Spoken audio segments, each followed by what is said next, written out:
Hi hello అండి. Welcome to Sri audio stories అండి. అందరూ ఎలా ఉన్నారండి? నేనైతే చాలా బాగున్నానండి.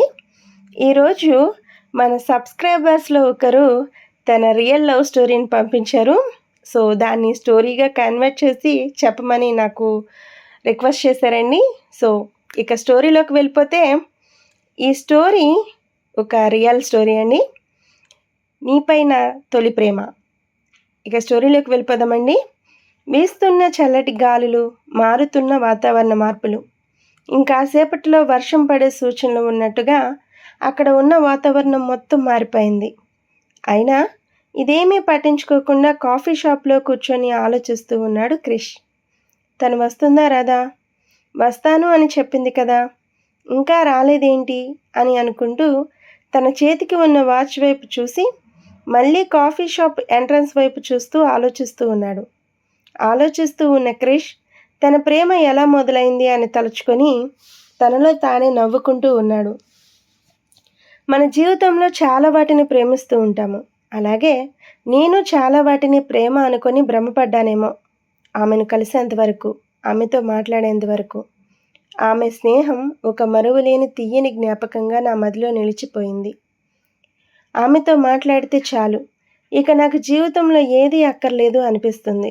దీనినే ప్రేమ అనుకుంటే ఎస్, నాది ప్రేమేనేమో. ఆమెను చూడకుండా ఏమైనా ఉండగలనేమో, కానీ మాట్లాడకుండా ఒక్క క్షణం కూడా ఉండలేని పరిస్థితి నాది. ఆమె ప్రేమ ఒక మత్తులా నా మీద పనిచేసింది. అందుకే ఏమో ఎవరి మీద కలిగిన ఫీలింగ్ తన మీద స్టార్ట్ అయింది. సంవత్సరం క్రితం నాకు ఆన్లైన్లో పరిచయం అయింది సత్య. ఒకరోజు నేను నిద్రలేచే టైంకి ఒక అమ్మాయి దగ్గర నుండి నాకు మెసేజ్ వచ్చింది. హాయ్, గుడ్ మార్నింగ్, ఎలా ఉన్నారు అని ఆ మెసేజ్లో ఉంది. నేను ఆ మెసేజ్ చదివి, ఎవరి అమ్మాయి నాకు మెసేజ్ చేసింది, ఈ అమ్మాయి ఎవరో కూడా నాకు తెలియదు అని అనుకుంటూనే నేను రిప్లై ఇచ్చాను, ఎవరు మీరు, నాకెందుకు మెసేజ్ చేశారు అని. ఎవరు మీరు అంటే, నీ ఫ్రెండ్ను కూడా మర్చిపోయావా అని తను నన్ను అడిగింది. తను చెప్పిన మాటకు నేను ఆలోచించడం మొదలుపెట్టాను. ఎవరి అమ్మాయి, ఫ్రెండ్ అంటుంది. ఎంత ఆలోచించినా ఈ అమ్మాయి ఎవరో నాకు తెలియడం లేదు, గుర్తు రావడం లేదు. అయినా ఈ పేరుతో నాకు ఫ్రెండ్ కూడా ఎవరు లేరు అని ఆలోచించుకొని మళ్ళీ ఆమెకు మెసేజ్ చేశాను. చూడండి, మీరు ఎవరు అనుకొని ఎవరికి మెసేజ్ చేశారో నెంబర్ ఒకసారి కరెక్ట్గా చూసుకోండి. నేను మీ ఫ్రెండ్ను కాను, నా పేరు క్రిష్ అని అన్నాను. తను మళ్ళీ మెసేజ్ చేసింది. నేను నెంబర్ కరెక్ట్గానే చూస్ చేశాను. ఈ నెంబర్ నా ఫ్రెండ్దే, నేను సత్యని. అయినా మీరెవరు, క్రిష్ అంటే ఎవరు మీరు, ఈ నెంబర్ మీ దగ్గరికి ఎలా వచ్చింది అని ప్రశ్నల వర్షం కురిపించింది నా మీద. కూల్గా ఉండండి సత్య గారు, ఈ నెంబర్ నేను రీసెంట్గా తీసుకున్నాను. ఇంతకుముందు ఈ నెంబర్ ఎవరు వాడేవారో కూడా నాకు తెలియదు, కానీ ఇప్పుడైతే ఈ నెంబర్ నాది. మీరు మెసేజ్ చేసింది నాకు, మీ ఫ్రెండ్కి కాదు అని తనకు అర్థమయ్యేలా వివరంగా చెప్పాను. అప్పుడు అర్థమైంది ఆమెకు నేను ఏం చెప్పాను అని. వెంటనే ఐఎమ్ సారీ అండి, నేను నా ఫ్రెండ్ అనుకొని మెసేజ్ చేశాను, మిమ్మల్ని డిస్టర్బ్ చేశాను కదా, ఐఎమ్ రియల్లీ సో సారీ అని చెప్పింది ఫీల్ అవుతున్నట్టుగా.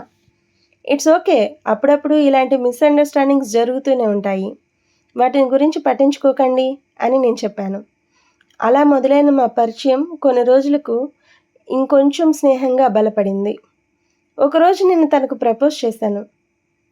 క్రిష్ గారు, మీరు మంచివారని నేను మీతో మాట్లాడుతున్నాను, కానీ మీరు ఇలా చేస్తారు అని నేను అనుకోలేదు.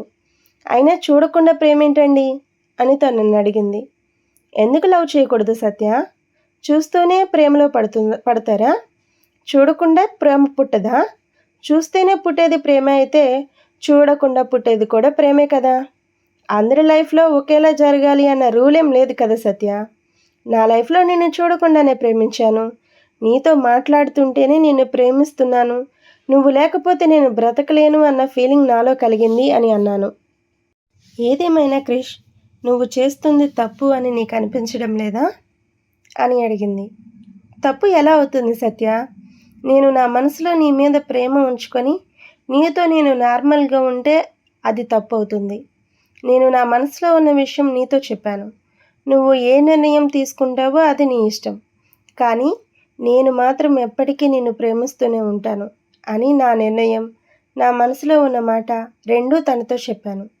నాకు కొంచెం టైం ఇవ్వండి క్రిష్, నేను ఆలోచించుకొని చెప్తాను అని చెప్పి కొన్ని రోజులు నాతో మాట్లాడడం మానేసింది. ఆ కొన్ని రోజులు ఏం చేయాలో అర్థం కాని పరిస్థితి. అనవసరంగా చెప్పానేమో అని అనిపించింది. కానీ తర్వాత తను మెసేజ్ చేసింది. మీరు లేకుండా ఉండడం నాకు కష్టమే క్రిష్. అందుకే మనిద్దరం పెళ్లి చేసుకుందాము. నేను మిమ్మల్ని ప్రేమిస్తున్నాను. మీకు ఒక అడ్రస్ సెండ్ చేస్తున్నాను. అక్కడికి వచ్చి నన్ను కలవండి.